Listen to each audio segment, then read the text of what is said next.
So I am here with my very good friend, a colleague, and an amazing psychotherapist, Mrs. Karen Dillon. Welcome, Karen. Thank you for having me. So my first question is, can attachment styles change?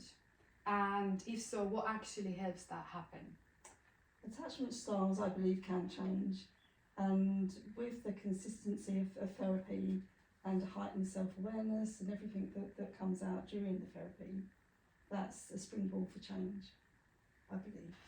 Okay, what do you think people should know about attachment styles to make them feel kinder towards themselves rather than self-blame? I believe kind of having a basic understanding, maybe through books, through some good social media posts. There are some good ones out there. Instagram, read the therapy. There are some good ones there. And just kind of having a self-knowledge, just to get an idea of the certain attachment styles and think what may fit with you. You know, there may be one that you think, do you know what, that sounds like me, and kind of building on that knowledge just to gain more understanding and more self-awareness. So what about those websites or social media sites that are labeling attachment styles, and then they internalize that and start to self-blame? How would you shift them from self-blame into more understanding and awareness of the style? And where does the style actually come from? Because as we all know, we learn this style through our first years of life, how we were taken care of and how the child learns to cope with the environment and to form a bond and a emotional connection to their caregiver. So here in my page, it's not about self-blame, but more about understanding and kindness towards that child who learned to connect.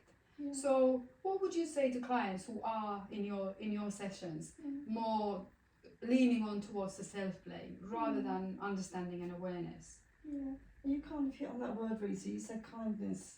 You know, and so much on social media can feel very harsh, can feel very self-blaming, and the way that it's set, it can feel very, very heavy. Yeah, where if there's an element of kindness to yourself, you know, and self-compassion, absolutely, yes. And also self-compassion with whoever you're with, the relationship, you know, just by just trying to break it down and to understand it. Where is it coming from? Where was it? How, and what was the reason why you became the reason why you learned to cope with connection the way you did? Huge benefit just by learning and trying to understand and seeing what fits with you. We should, you know, we are all individuals. We've all got our own story, and just think, do you know what, that sounds a bit like me, and building on that, and then hopefully the positive rewards will start to become more integrated within yourself. And how does therapy itself become a place to help clients to shift from one style to a more secure way of connecting? And what do you notice in clients when they start shifting? I believe it can shift by, you know, having the right conditions, you know, and a good relationship with your therapist. You know, that in itself is a great foundation. And I think it's important to actually search for the right therapist, you know, to feel comfortable, to think, do you know what, I can grow here, I can learn to relate in a different way, or in a more positive way that can help outside of the room. Excellent, thank you. So now the client has come to see you and they want to change their patterns, right? They might have difficulty in their romantic relationship or their friendship or within the family dynamics. What are the conditions and what do you actually work with for someone to start making those shifts? What works? So what works is, like, you know, Rita, is providing a safe space without judgment, and just viewing our clients as they are. And we get the privilege to actually see the client come in and to work with them, and those atmospheres are very helpful, and they can help clients on their way to actually experience a relationship that feels positive. Okay, so positive relationship and an experience with a therapist in the moment. If you were to pinpoint what actually are the conditions just like safety, that you know the therapist every week at the same time, so they learn to be consistent with the therapist who is an attachment figure. What other things needs to be in place? I think listening without judgment is a huge one, and to actually hear yourself speak as a client, you know, without judgment, but with all the core conditions, with the genuineness, with the openness, with congruence, you know, which is what we offer as therapists. So as what Karen is here saying, that safety comes from creating an environment where you feel comfortable sharing your inner world, your feelings without judgment. So basically you are seen, heard, listened to and understood by another person. Right? Yep, very, very powerful. So getting really into more details in your client work, how would you start to help your client to move from that self-blame? So we need kindness and compassion towards others and especially to our own self.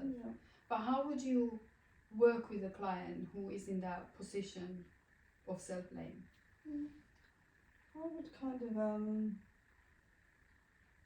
try and alleviate that self-blame by again kind of giving, you know, positive, you know, just kind of working with what the client brings with me and working with our relationship, you know, which is key. You know, I'm another figure in my client's life, you know, and our room. Brilliant, yes, absolutely. And our room can be a very special place to be for people. You know, we can actually experiment and learn in our room.